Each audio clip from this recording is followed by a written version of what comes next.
बोल news headquarter. अस्सलामुअलैकुम। बोल न्यूज हेडक्वार्टर्स में खुशामदीद। मैं हूँ आमना अकरम। मैं हूँ अरबाब जहांगीर और मैं हूँ शाइस्ता शहजाद। हेडलाइंस आपने जानी, बुलेटिन में बात होगी। मेहनत का शहरे इक़्तिदार में रंजीत सिंह की सोच, राना सना की खुली धमकी, दलेर पुलिस अफसर को शाबाश, और फर्दे जुर्म कल। बिजली, खाद और स्प्रे में सब्सिडी दो, महंगाई के मारे किसान भी सड़कों पर आ गए। शहर इख्तिदार का रुख कर लिया, इस्लामाबाद की जानिब पेशकदमी जारी। मार्च मोटरवे टोल प्लाजा क्रॉस कर गया। लाहौर और फैसलाबाद समेत दीगर शहरों से भी रैलियां। मरकजी सदर का कहना है किसान मर चुका है, हुकूमती पॉलिसियों ने ज़राअत तबाह कर दी। मर जाएंगे लेकिन मुतालबात तस्लीम किए बगैर नहीं जाएंगे। ज्यादा देर F9 पार्क में बैठने वाले नहीं, मुतालबात तस्लीम ना हुए तो पार्लियामेंट और वजीर आजम हाउस का घेराव करेंगे। न कोई झंडा, न किसी के हाथ में डंडा, बस लबों पर एक जुमला, मेहनत का सिला दो। होशरबा महंगाई मुल्क के सबसे मेहनत कुश तबके को भी सड़कों पर ले आई। किसानों ने खेतों को छोड़कर शहर इख्तिदार का रुख कर लिया। किसान इत्तेहाद के नुमाइंदों और पुलिस में तलकलामी हुई, बाद में मुजाहिजाज पर रजामंद हो गए। मरकजी सदर का कहना है अगर आपको ये वीडियो पसंद आई है तो लाइक पर क्लिक करें। ज्यादा देर F9 पार्क में बैठने वाले नहीं, मुतालबात तस्लीम न हुए तो पार्लियामेंट वज़ीर आज़म हाउस का घेराव करेंगे। देखिए जी, हमारे रास्ते रुके जा रहे हैं। हम तो आए सिर्फ पाकिस्तान की खातिर, पाकिस्तान की मैशत की खातिर, पाकिस्तान के लिए फूड सिक्योरिटी की खातिर। हमारी कॉस्ट ऑफ प्रोडक्शन बढ़ चुकी है और हम पुरअमन है, और हमें ये अगर पुरअमन रहने देंगे ठीक है। अगर हमें इन्होंने दोबारा छेड़ा तो फिर हो सकता है कि हम दमादम मस्कल करें, पूरा पाकिस्तान अब बंद कर दें। जब हम काश्तकारों को काल देंगे, पूरा पाकिस्तान बंद हो जाए। शहर इख्तिदार एक बार फिर कंटेनर सिटी बन चुका है। रात भर हुकूमती मशीनरी भारी भरकम कंटेनर्स दाखिली रास्तों पर लगाती रही। डी चौक को मुकम्मल सील कर दिया गया है। हजारों एहलकारों को डंडे थमाकर चौकस रहने की हिदायत कर दी। दफा 144 भी लगा दी गई है। चेयरमैन PTI ने 4 सदा जलसे में किसान मार्च की हिमायत का ऐलान कर दिया। उन्होंने कहा कि ट्यूबवेल के यूनिट और खाद की कीमतों ने किसानों का जीना दुश्वार कर दिया है। मैं किसानों के एहतजाज को पूरी तरह सपोर्ट करता हूं। बिजली के बिल आ रहे हैं। हम जब हुकूमत में थे 16 रुपए यूनिट थी बिजली की कीमत। हम जब थे 8.5 रुपए यूनिट था ट्यूबवेल के ऊपर बिल। आज 36 रुपए यूनिट है। 3 गुना से भी ज्यादा ट्यूबवेल पे किसानों की कीमत बढ़ गई है। और ये जो किसान 21 तारीख को मुजाहरा कर रहे हैं, मैं आप सबकी पूरी हिमायत करता हूँ, किसानों की पूरी हिमायत करता हूँ। महंगी बिजली और खाद के खिलाफ किसान march. Islamabad motorway toll plaza cross करने लगे। मार्च के शुरका ने F9 पार्क में पहला पड़ाव डाल दिया है। इस वक्त पेशावर मोटरवे पर नुमाइंदा बोल न्यूज़ AD खान, नुमाइंदा मोहम्मद आलिजा F9 पार्क में मौजूद है। मजीद तफसीलात उनसे जानते हैं। आलिजा, सबसे पहले आपका रुख करेंगे, आपसे जानना चाहेंगे इस वक्त F9 पार्क की क्या सूरत हाल है?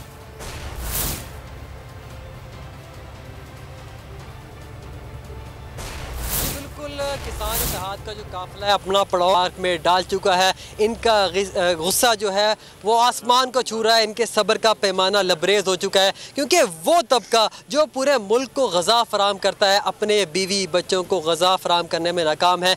महंगाई के बाइस इनकी कमर टूट चुकी है। हमारे साथ यहाँ पर किसान इत्तेहाद के नुमाइंदे मौजूद है। उनके जज्बात जानते हैं, उनका क्या कहना है। जी बताइएगा। जी, हम पाकिस्तान से इधर आए हैं और इस कोई शौक से नहीं आए।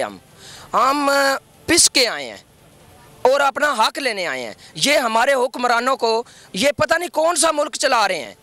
हमें ये IMF से कर्जे लेते हैं। अगर एक किसान को ये आधी भी सब्सिडी दे दें, ये जो जितनी अशियाएं बाहर से हमारे मुल्क में मंगवाई जाती हैं, उससे आधा पैसा भी अगर किसान पे खर्च किया जाए, हम पाकिस्तान को क्या, हम हमारे मुल्क की पूरी ग़िज़ाइयत जितनी भी है, हमारी आवाम को जितनी भी चाहिए, हम वो पूरी करेंगे। अगर आपके मुतालबा तस्लीम ना किए गए तो फिर आपका क्या लाएमल होगा?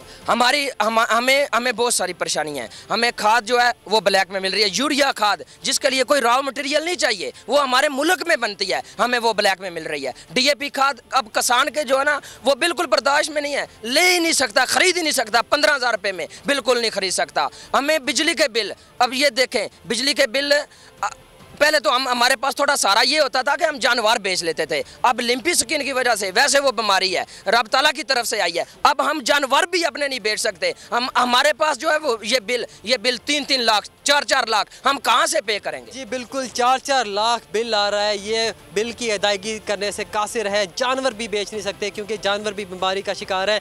इनकी हालत ज़ार आपके सामने है। 6 रुकनी कमेटी किसान इत्तेहाद की जानिब से तश्कील दे दी गई है जो कि हुकूमत वक्त से जो है मुज़ाकरात कर रही है। अब देखना यह है कि वो मुज़ाकरात कामयाब होते हैं या नहीं। अगर कामयाब नहीं होते तो किसान इत्तेहाद की जानिब से पहले ही कॉल दी जा चुकी है कि ना सिर्फ डी चौक में बल्कि पूरे मुल्क में एहतजाज किया जाएगा और गलियां सड़कें ब्लॉक कर दी जाएंगी। जी अल्लादित्ता खान भी हमारे साथ मौजूद हैं जो इस वक्त G13 चौक पर हैं। अल्लादित्ता, यहाँ पर क्या इस वक्त सूरत हाल है? बहुत बड़ी तादाद में ये काफिले आ रहे हैं, मुख्तलिफ शहरों से सफ़र करते हुए इस्लामाबाद में दाखिल हो रहे हैं। इनके जज्बात तासुरात कैसे हैं? मुतालबात तस्लीम नहीं होते तो ये वापस जाने वाले नहीं हैं?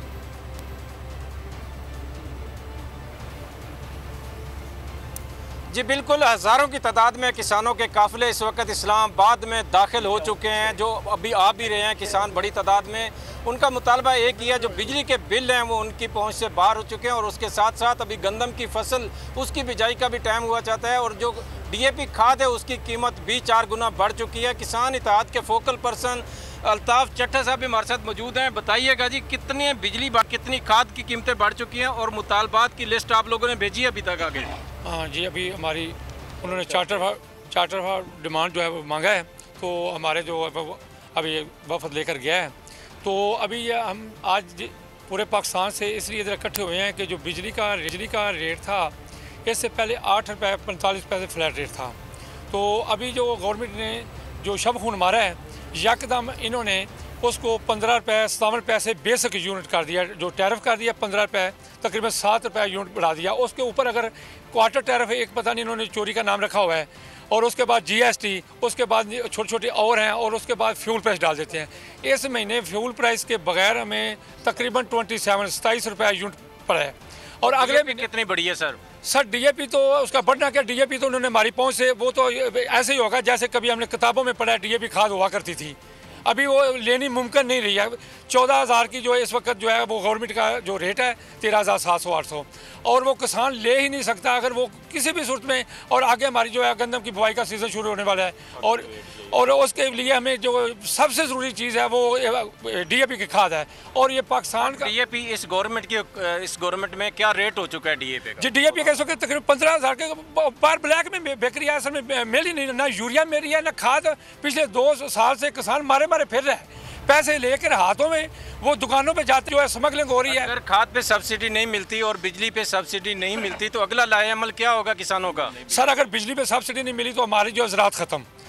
फिर आपको पाकिस्तान को सोचना पड़ेगा। किसान इत्तेहाद के रहनुमा इस वक्त अल्लादित्ता खान के साथ मौजूद हैं, बता रहे हैं कि अगर मुतालबात तस्लीम ना हुए तो वापस नहीं जाएंगे। बहुत शुक्रिया अल्लादित्ता खान, और आलिजा हमें अपडेट करने के लिए आपसे मजीद भी जानते रहेंगे।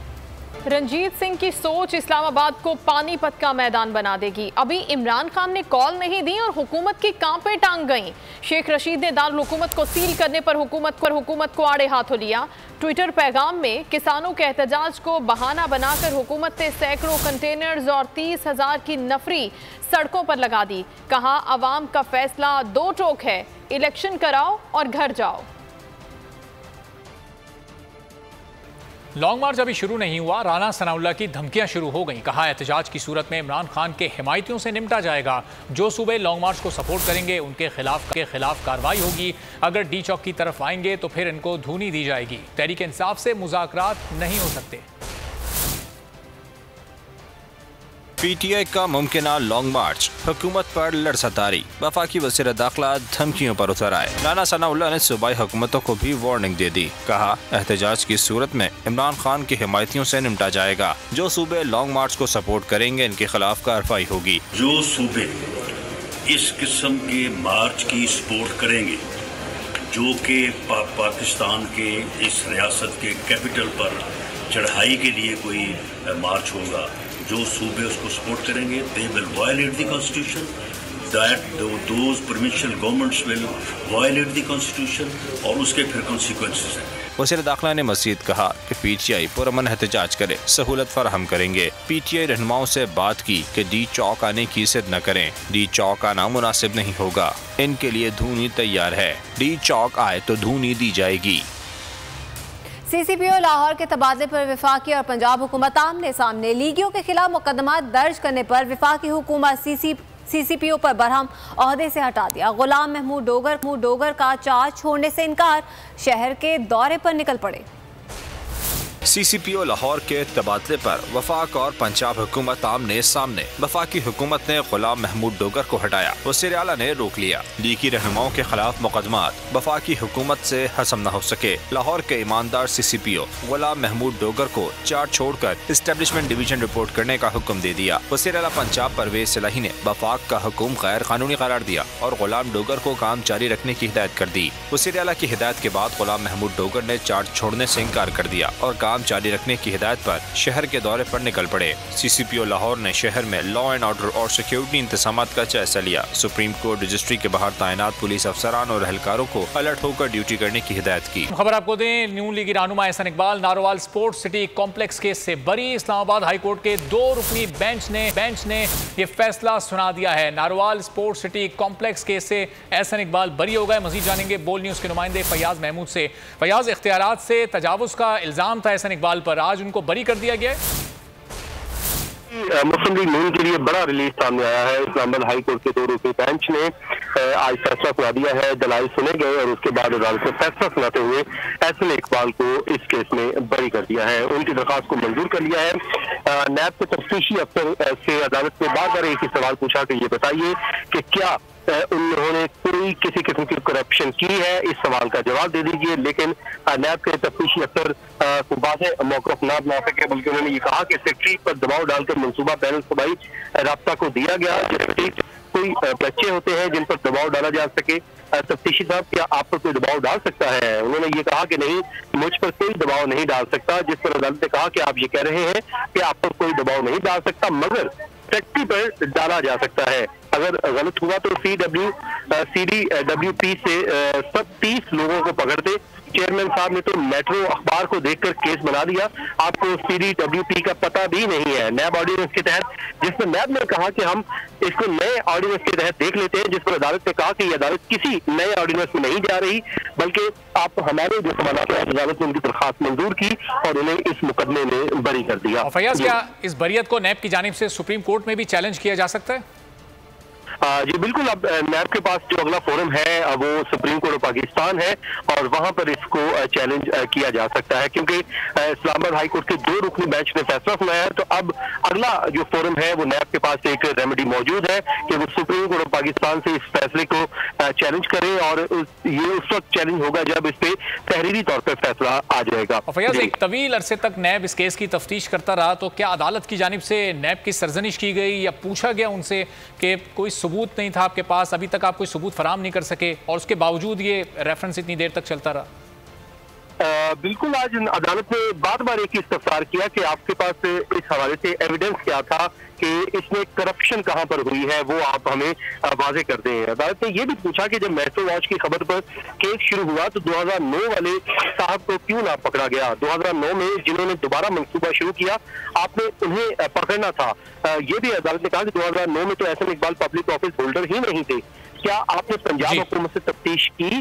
ठीक है, बहुत शुक्रिया फयाज महमूद। इस बारे में आपसे मजीद भी जानते रहेंगे। इस्लामाबाद में इमरान खान पर फर्द जुर्म से मुतालिक तैयारियां मुकम्मल कर ली गईं। ज़ाब्ता अखलाक का सर्कुलर भी जारी कर दिया गया। मुअज़्ज़िज़ जज साहिबान के अलावा 58 मुतालिका अफराद को कमरे अदालत में दाखिले की इजाज़त होगी।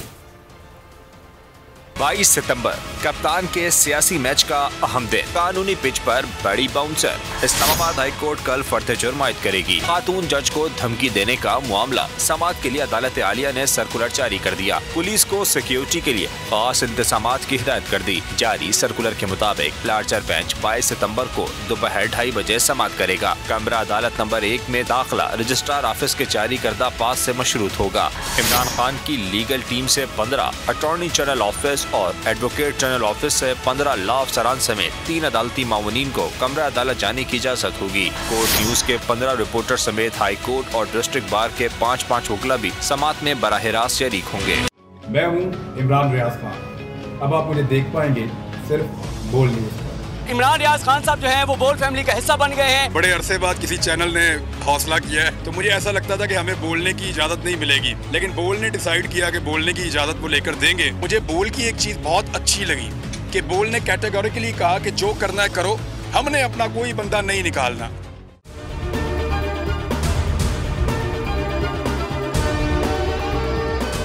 सबसे ज्यादा व्यूज, सबसे ज्यादा रील्स और सबसे ज्यादा रेटिंग के साथ बोल अब भी नंबर 1 पोजीशन पर बरकरार।